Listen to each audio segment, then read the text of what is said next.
Hey guys, Julie Curl coming to you today. And I wanted to talk to you a little bit about authentic living. When this term came to me a couple years ago, I just didn't even know what authentic living was, as far as the term went, or as far as how to carry out a day authentically.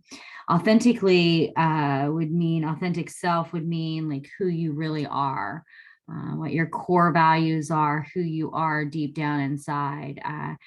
Not what society has labeled you, not what you grew up thinking that you were supposed to be, but who you truly are.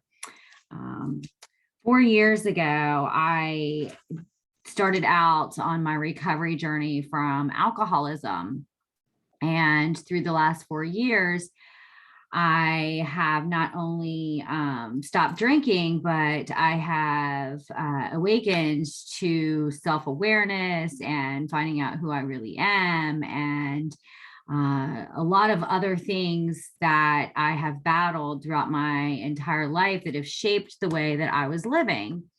So basically, I have had to undo everything about who I thought I was and find out who I really am.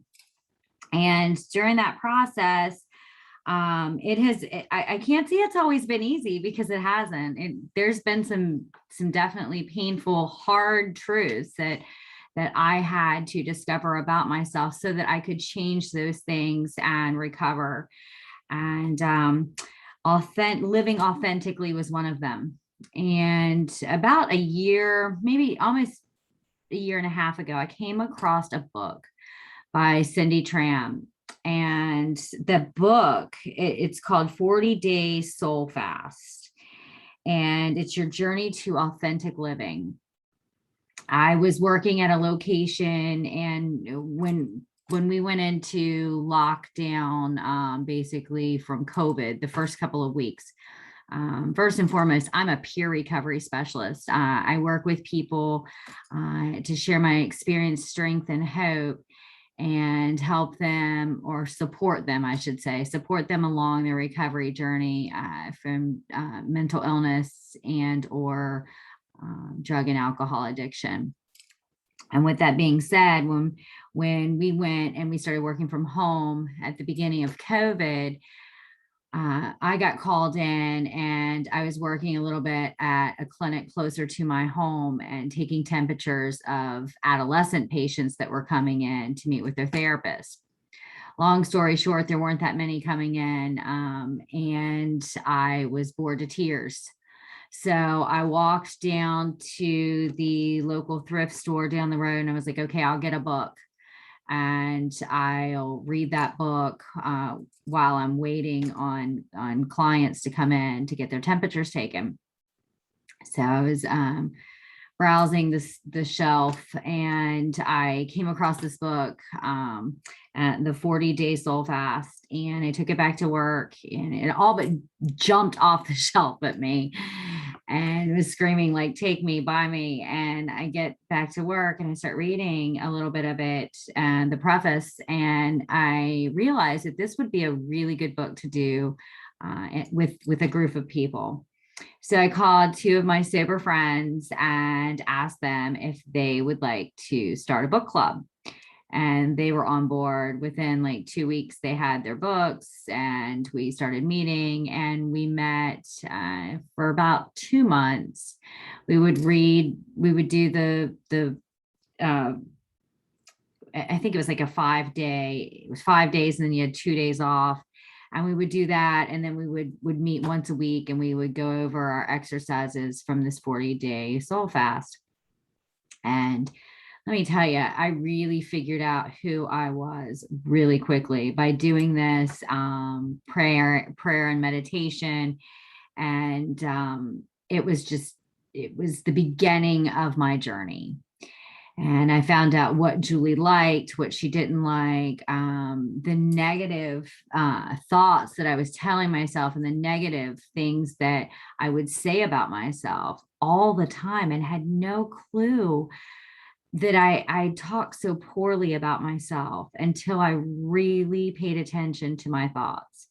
And this book helped me with that. And it was the catalyst to get me to take a look at who I am and who I really am, not what you think I am and not what you think I am, but who I am. And today I'm very comfortable with who I've am becoming. So I'd like to share a few things with you and hopefully support you on your journey to exploring who you are and your authentic self.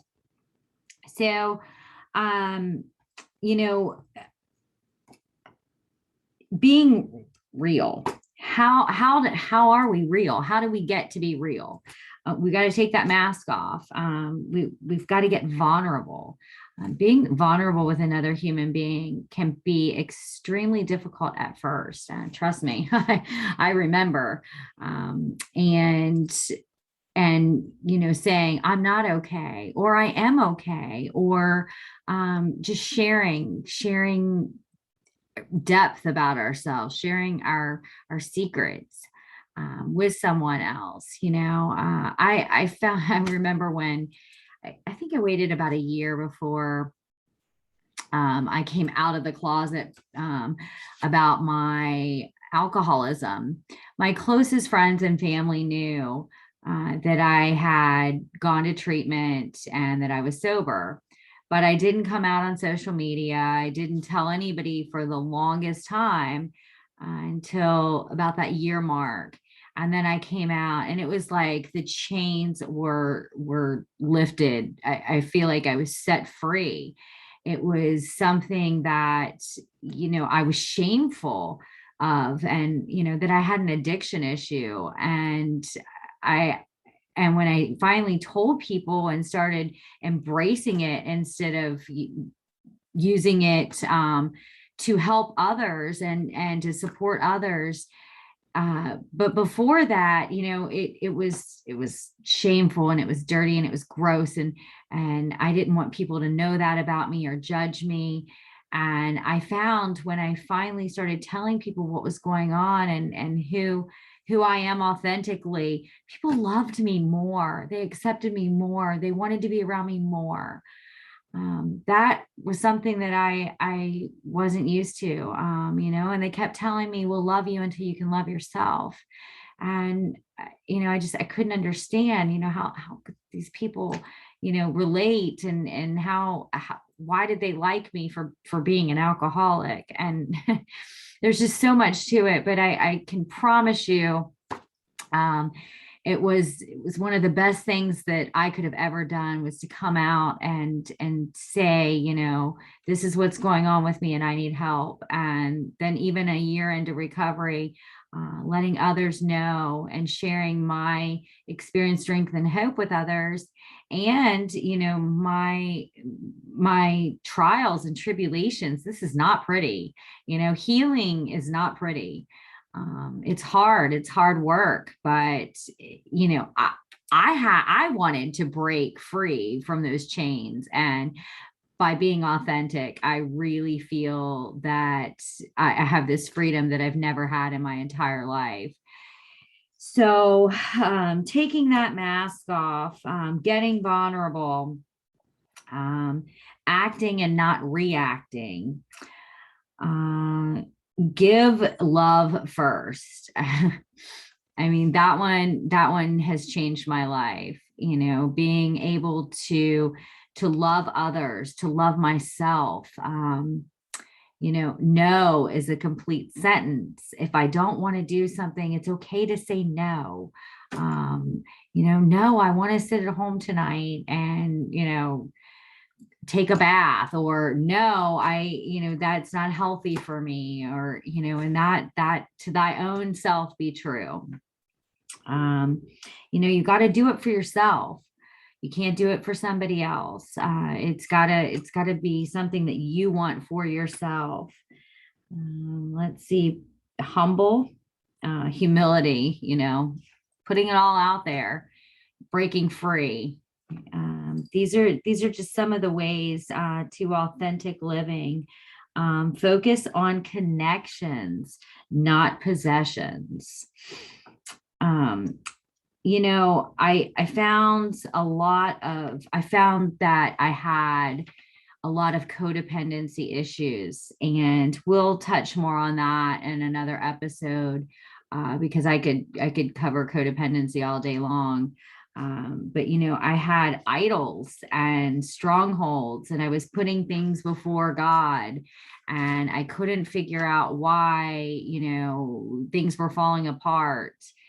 And, you know, when you're putting things in front of God, in front of yourself, then you're not able. I didn't know what my needs were. I didn't know what made me happy. I didn't know what I wanted to do in life.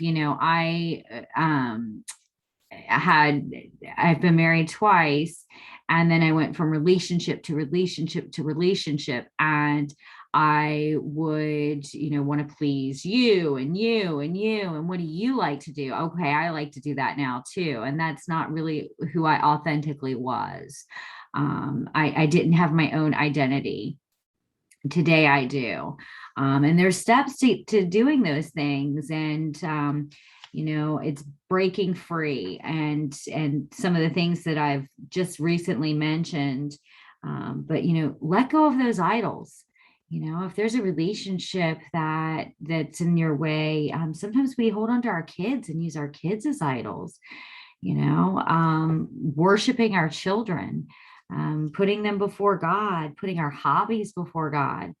I used to put alcohol before God. I put relationships before God, and it was extremely painful. I couldn't figure out why I wasn't getting my cup filled.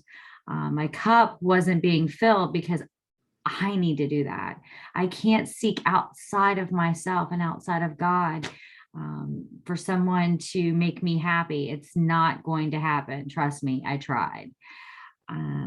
There's just so many different pathways we can take to finding our authentic self. And I shared a few with you today, that I have used in the past. And I plan on doing a whole recording on codependency. And please subscribe if this resonated with you. And I gave you some ideas today.